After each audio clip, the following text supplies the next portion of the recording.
Quando a gente conhece detalhes da vida de Jesus, a gente precisa rever a nossa própria vida. Eu sou Alexandre Robles e eu tenho uma mensagem para você.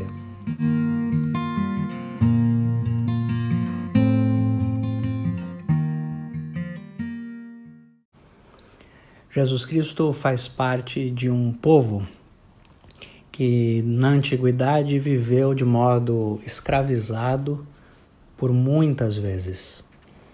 E que inclusive nos dias de Jesus era um povo que vivia sob o Império Romano.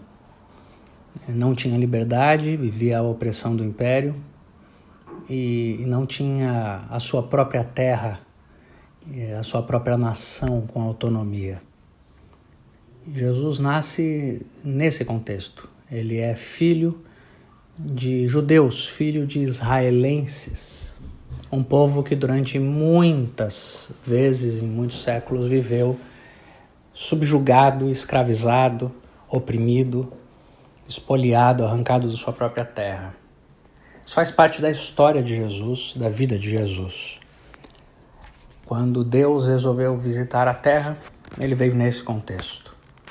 Por isso que quando a gente celebra a história do nascimento do Filho de Deus no meio de um povo escravizado, quando a gente celebra que na história da antiguidade Deus não escolheu que o seu filho nasceria das nações poderosas, dos impérios majoritários, como a Babilônia, o Egito, a Assíria, a Grécia ou Roma, mas Deus escolheu que um povo simples de escravos fosse a origem física, humana do seu filho.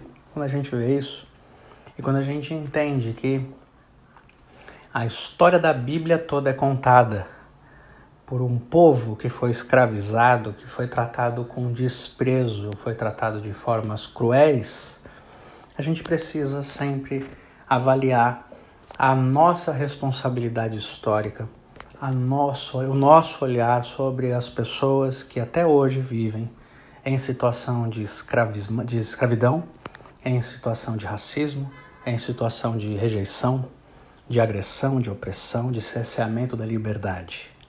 Não há como a gente celebrar o nascimento de Jesus e não se importar ou não refletir sobre as nossas responsabilidades. Triste é quando a gente vê que na história do cristianismo, por muitas vezes, em nome de Jesus, se praticou a escravidão.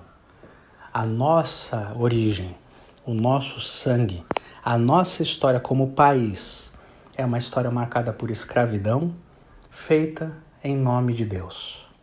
Quando a gente for celebrar agora o Natal de Jesus, seria muito bom se a gente pensasse sobre isso e repensasse sobre o nosso olhar sobre as pessoas que mais sofreram na história, assim como Jesus e sua família, como o povo de onde ele veio.